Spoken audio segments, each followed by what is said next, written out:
morning, everyone. Welcome to the vlog for Labor Day weekend at East Broadtop. This is the first time that I've checked out East Broadtop. Sam's been there once or twice before. He's going to show me around. Today is Friday. It's currently 6 o'clock. Just got on the road. We're going to go check out East Broadtop today and tomorrow. And then tomorrow we're also going to go check out Everett. And then Sunday, we're going to go ahead to Altoona, do some railfanning out there, maybe check out Horseshoe Curve. We'll see. Hope you guys enjoy. I see smoke. What? Say hi, Sam.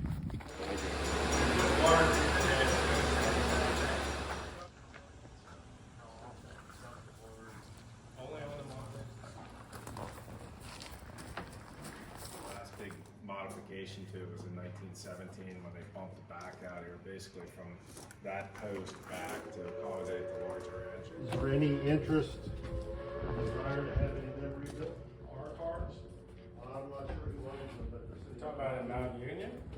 Well, we own all that equipment. Before or afterwards, we'll bring you through all these buildings and show you everything. I just had to bring you guys up here. You want to know what everything does, you have to do it. People always ask how we take the drops. So the drop kits on the rails, the jack, and it really either pick here. Jack against the axle. The rails come out then, drop the driver down, we move it over the center, jack it back up, put the rails under it, roll it out. You can see all the marks in the concrete. Or back in the day, they would have rolled it forward here and into the wheel lane to turn it. So it's a very crude process, but it works very well. So it's not stupid if it works.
Say hi, Sam. Hi.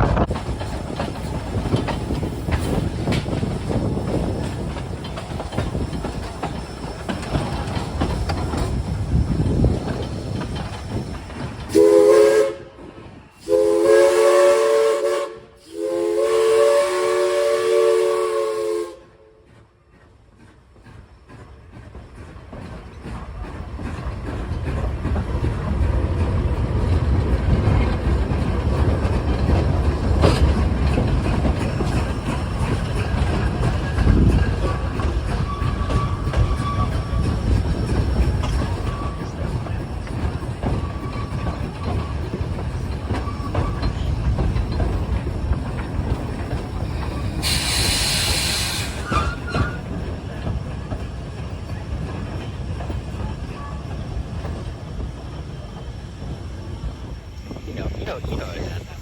Just finished the train ride. It was fun. It was a lot of very nice. There it is. Back 16. Very unique experience. It's my first time going to a narrow gauge railroad. I've seen narrow gauge equipment before, but I've never seen it like in action. And of course, we're walking over standard gauge right now. It's just I've already forgotten how big standard gauge is compared to narrow gauge. But yeah, very fun. Now we're going to go ahead and do the shop tour.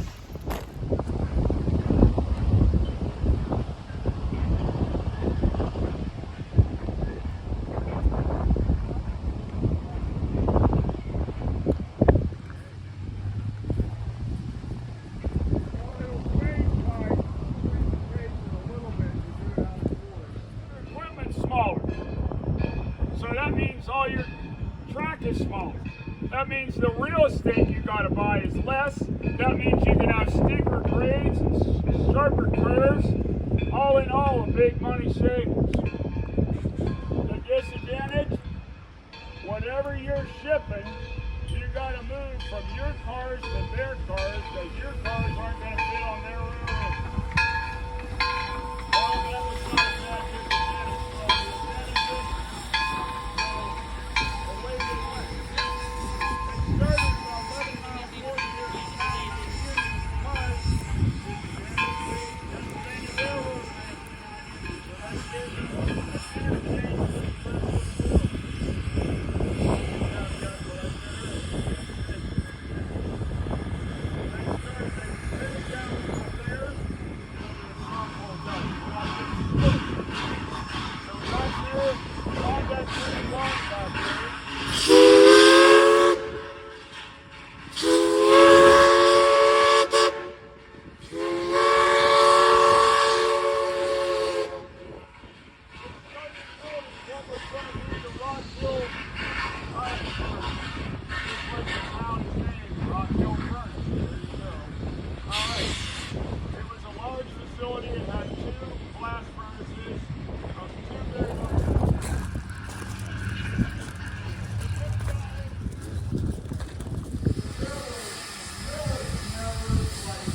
So earlier, our tour guide was talking about this boxcar right here. And it's a standard gauge Penzi boxcar on narrow gauge trucks. But like you can see just the size difference between that, which is a regular narrow gauge boxcar, and this one, which is it's a standard gauge boxcar, but it's on narrow gauge wheels. You guys look, it's an N5.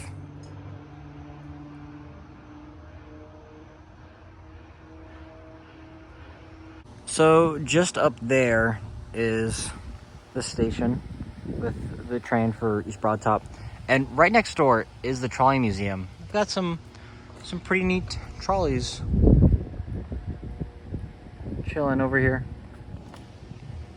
Gonna take on a ride on that one in a little bit. Nice and orange. Look at all the old, wherever. Wow, picture for $5. What a time.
On the return trip, he's got to put that pole up and then take that one down.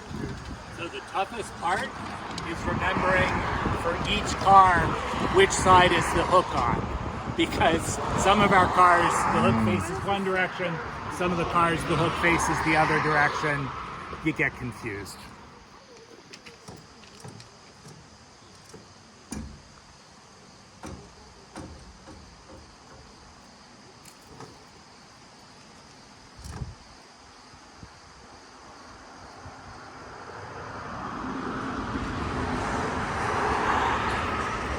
That's how it's done.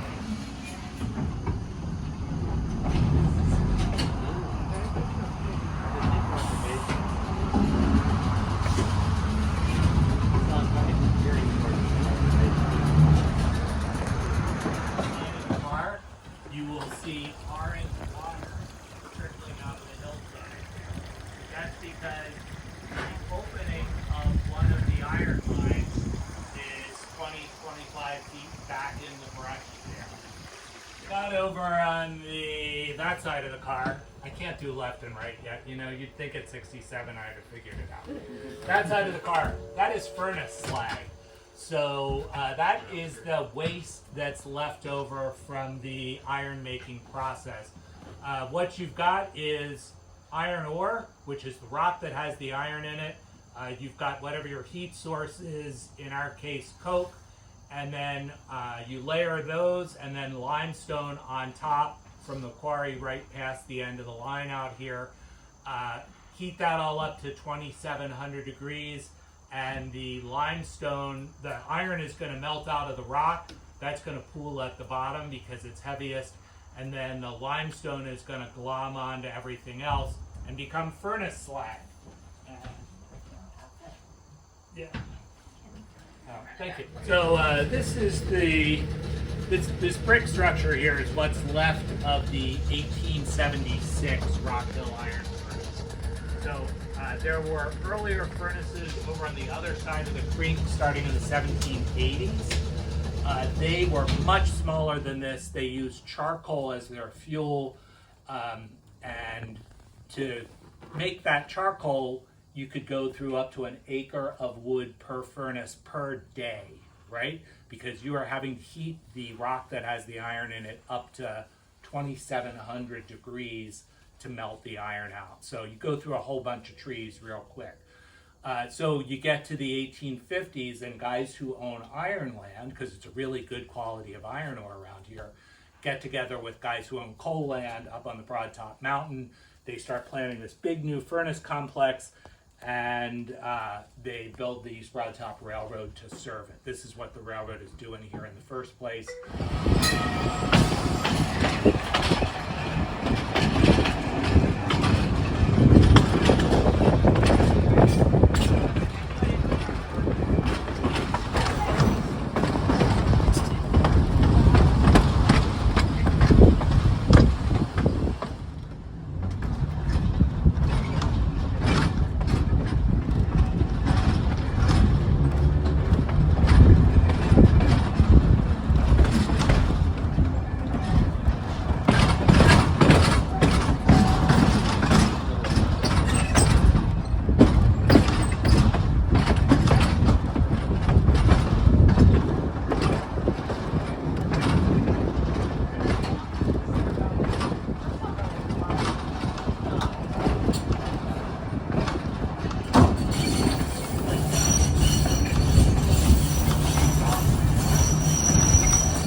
As you might figure out, this is door controls.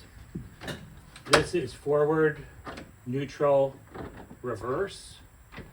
And as long as this is in neutral here, you can't actually move the controller.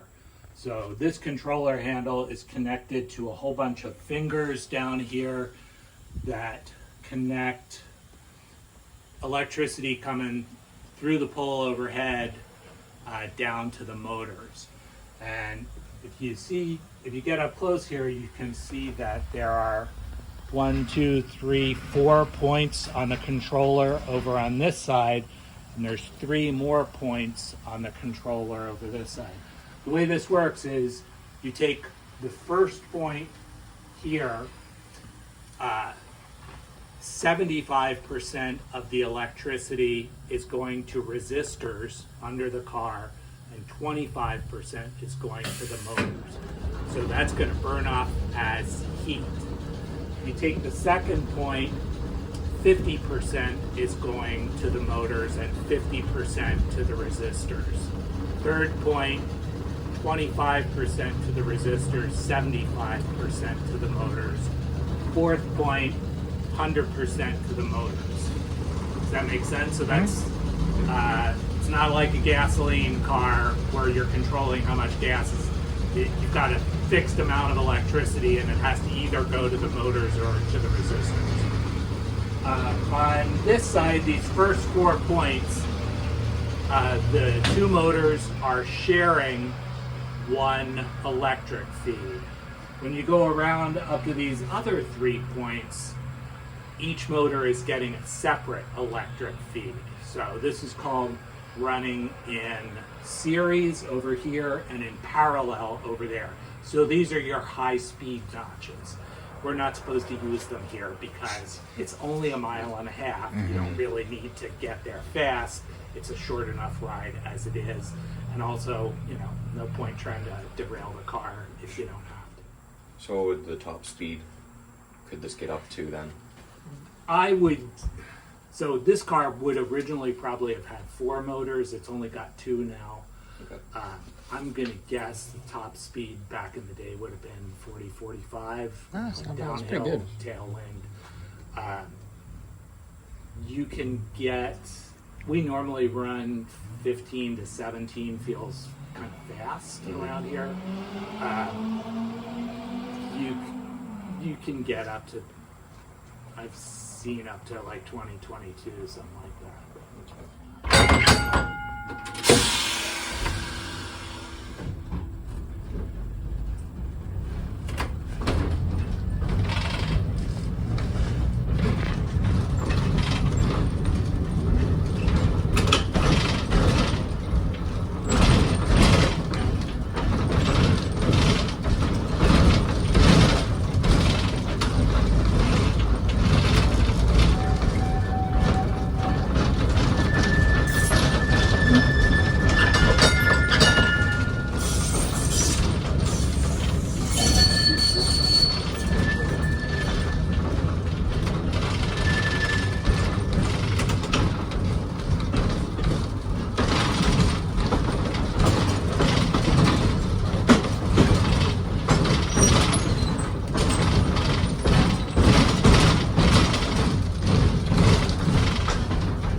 So we're out exploring some of the old right-of-way, and this is the old bridge that they used to run over towards. And what's that way, Sam? Mount Union. That's Mount Union. That way is Orbisonia. History, guys. All right, we finished up our first day of train funness for this weekend. The roundhouse is over there. There's still smoke. You definitely cannot see that, but there's still smoke coming out. Engine bay number 1, 2, 3, 4. I want to say that's one that 16's in, right?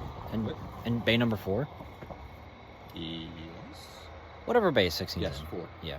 And so yeah, we're gonna go ahead check into our housing site for tonight. Check it out. All right, guys. So we are in our Airbnb right now. So you just gotta walk through the door down there, walk up these stairs, and then let's go to Sam for a full room tour. Sam, give us the tour.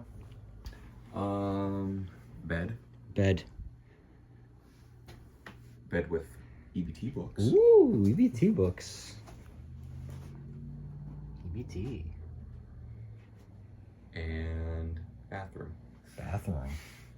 The most important room. Exterior sink. I'm getting some good sleep tonight. Good morning, everyone. It is Saturday. I don't know why I had to look at my watch for that. That's embarrassing. We're gonna go ahead, railfan the train. There's Sam. Hi. And then what are we doing after we're railfanning the train, Sam? We're gonna do some more rail fanning. We're gonna go south along the right of way to Saltillo to check out the progress made on the march to Saltillo. And then we're gonna head all the way south up to Robertsdale and do the rail banks up there and the mine tours that the FEBT museum has. Yeah, it'll be a lot of fun. And just want to show you guys how close we are to the railroad. Like, this is our bed and breakfast. The station building is over there, and then I'll get out and then show you. But like over there, that's the yard. I don't know how you guys saw that. I don't know. It might just look really bad, and I'll just look kind of goofy. They've also got a spoon rack here, and look at this little guy. That looks familiar.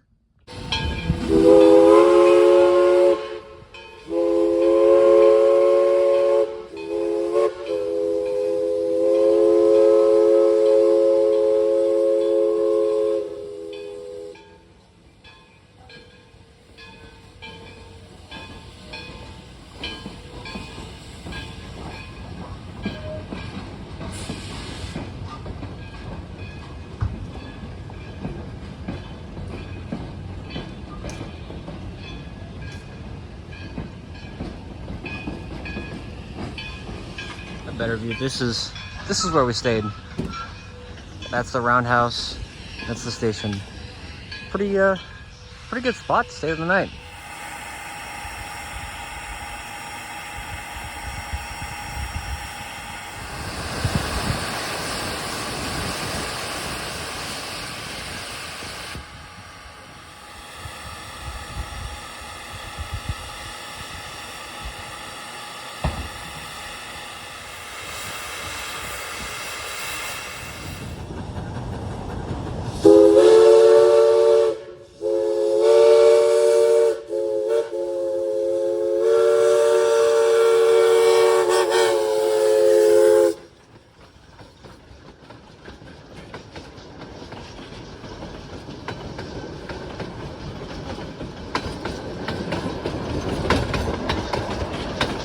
So the chase begins. Say hi, Sam.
finished Railfanning. We took a speeder ride. Sam, tell them where we went down to. We went, as of, what's today, August 30th, Yes. 2025, we went on all the available trackage south to the southern entrance of the Southern Huntington County High School. Yeah. So, big thank you to Brad, general manager, for giving us that ride. We were foaming a lot. Yeah, it was kind of crazy. We didn't realize we were going that far up until we actually looked up when we were down. We were passing the school. We're like, well, okay, I guess we're here. So yeah, I took a few smaller clips, but if you guys want to see the full video, that will be posted in the link in the description. I'm gonna try to upload those videos at the same time. There we go. There's a train. So yeah, now we're gonna go ahead and explore more of the right away. Yeah, the right of way. Yeah. It's not, I don't know. I haven't seen it before, so I don't know. Well, I don't know what to expect. Neat stuff. That's what. Neat stuff, yeah. So here's the bridge that we stopped at, like just up there, because on over up there, that's the school is where the school's at. So this part right here is what was known as Pogue Station. And from what I understand, this wasn't actually officially a station. It was just a flag stop, but it became known as Pogue Station because it stopped here so often. So It was on the timetable. oh, okay. So it was on the timetable. But it was not owned by EBT. That is correct. Gotcha. Sam, can you tell us about like the right of way and stuff now? Yeah, so a little bit north there is the Pogue Bridge, which we were just at. Coming along the curve here, we have a switch, and there was a siding down along here for trains to pass. Wow. And further south is Three Springs, which we're going to next. Alrighty, let's check it out. All right, we are up at Three Springs. Here's their trackage. Definitely see the rail right here. And then it kind of disappears, but you can see, it looks like there's like a switch down there. There is. So, yeah, it looks like this is one of the passing sidings. Sam, where all were the passing sidings at? Well, they had numerous passing sidings, but on the march to Saltillo, they did have one in Pogue, Three Springs, which is where we are, and also at Saltillo. Nice. So, Sam, when was the last time they ran a train down here? Do you know? A full train would have been April of 1956, but they have been offering speeder rides here for the past few years for the Three Springs Carnival each Memorial Day weekend. Wow. So we're at Saltillo. Saltillo? Saltillo. Saltillo. There's different. I've heard different pronunciations. But yeah, that's the station, and here's Sam to tell us about it. Okay, so the station was just shouldn't say rebuilt. It was built this year as part of the Friends of the East Broadtop fundraising campaign. The old original station was torn down in the early 2000s due to deterioration. So since with the march to Saltillo, a train will be coming here again one day, they need a station. So the station has been built, the exterior at least. The interior is next to be completed. And That's the right of way down there, right? yes, so this is the right of way. There was 3 tracks. You had the station siding, the main line, and another siding which also had the Narco spur, which was the Narco branch. So this way is looking railroad north. However, if you look on a compass, you're looking south. That is just the way Saltillo is. It kind of curves back up before heading south down to Robertsdale. So there were 3 lines here, and if we look the other way, there is a tree in the way. However, up further, there was, we can go up there. There is the site of what was once the water tank. Oh, wow. So we'll head up there next. All right, there's the station down there. Here's the right of way, and then here's Sam. So right behind the basketball hoop there was where you can see the foundation for the water tank. In the 80s, I want to say 86. Oh, this. It was That concrete yeah, base that right there. concrete is I believe that is the foundation because that's where the tank was. I want to say it was burned by arson in 86. I could be wrong, but then there's the bridge there, and beyond the bridge is the Saltillo Y, W-Y-E, and that is where they want to turn trains around, which is why they have the March to Saltillo, so they have a good place to turn around the trains. And that's also, Saltillo is kind of the point before they really start climbing up the mountain to Robertsdale. So Fun. So Robertsdale next? yeah, we're right. gonna head to Robertsdale. Let's go. All right, just arrived in Robertsdale. Those look a little familiar. That's the station, and then the museum's in here. What did this building used to be? Was this just like a freight house or something? Old post office. Old post office, and then we got the new post office right across the street. Here's the inside of the museum. That's the ticket window for the Saltillo station.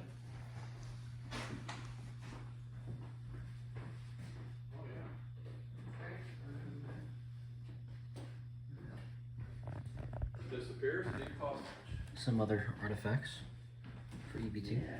So if you guys remember a couple minutes ago, we took a ride on a speeder, passed under this bridge. That's what it looked like a couple years ago.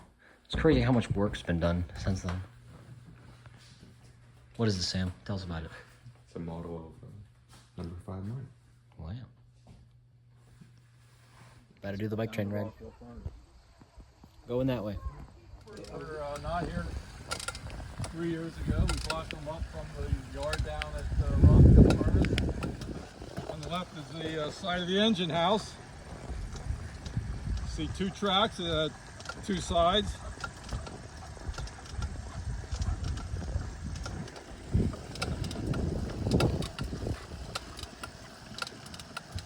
The intention is to restore that, maybe even get started next year.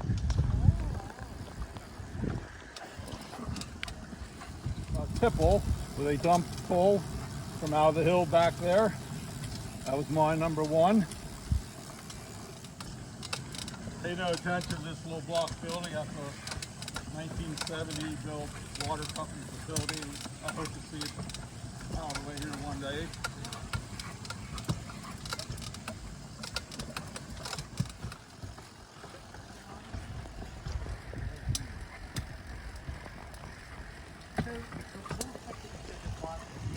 This branch, mine 7 and 8 branch, peeled off.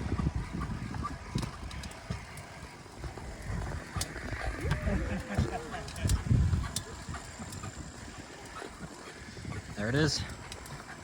End of the line. We are at the end of the line right here. Well, for these little bikes, train bikes. But the line keeps on going that way. Sam, you got any more information about that? Sam shaking his head. Woodvale and Alvin. On to Woodvale and Alvin. Woodville and Alvin.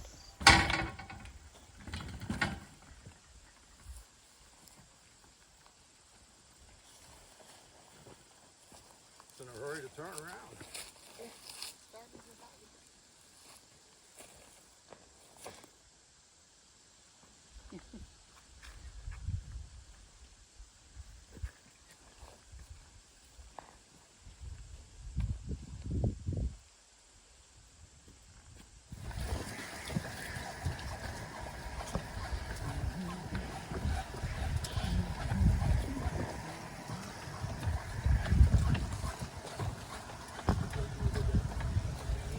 See this rail sticking out of the bony hill straight up from me near the top of the hill.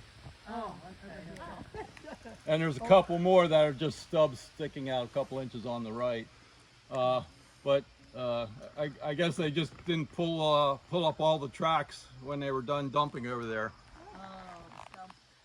Oh, Now this wall is where the original cleaning coal separation plant stood behind that, where the run of the mine came out.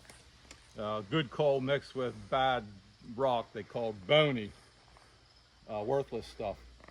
So up there they had like shakers and whatnot to separate the good coal from the bony, and the bony was sent over our heads here on a trestle, a rail tracks over our overhead trestle here, and back these bony piles to build these bony piles up for decades. Built new in 1912, and a boiler blew up in 1914. There was 5 boilers in there. It blew up and took 2 of its neighbor boilers with it, and 2 were left. So they had to rebuild a 2-year-old facility. Well, this happened in the early morning, and there was a couple guys sitting out here on the tipple where you see some of these posts or blocks. So they were sitting up here just shooting a breeze. Maybe it's 6 o'clock or something, when this thing blew up unattended. One was killed and the other one was put in coma for a matter of weeks. Fortunately, since they were the only ones on the scene, there was no other casualties. But there's a photo showing tubes and metal everywhere. We just finished up our rail bike ride. They're over there by the hopper cars. We're sitting at the site of the old engine house up here. Yeah, it's probably gonna be the last little clip of us at the East Broadtop. It's been great. A lot of very friendly people here. Was it Doug? It was the Doug. Doug was the guy. That was the Doug. Doug was the guy who was taking us on the rail bikes, taking us up there. He was showing us up all around a whole bunch of like stuff that's still there from back in the common carrier era. And then he showed us just down past there where the remnants of the Y is running north. Yes, Railroad North. Yesterday, a lot of cool people. Dave, the CMO, giving us a tour, and then Lawrence letting us ride the trolley into the trolley barn, and then just showing us all the cool stuff with the trolley museum. But yeah, now we're gonna go ahead, get on out of here, head to Everett. Well, it's not actually in Everett, but the Everett Railroad. We're gonna go ahead and take a ride on that train. Hey guys, apologies for the interruption here. So when compiling all the video clips from the weekend to edit, it just made the most sense to divide the video into 2 parts. The first part being East Broadtop, and the second part being Everett, and then exploring Altoona and the Horseshoe Curve. So this is going to be the end of part 1. Hopefully part 2 should be uploaded very soon. But if you enjoyed this video, please like, comment, and subscribe, and I'll see you guys in part 2.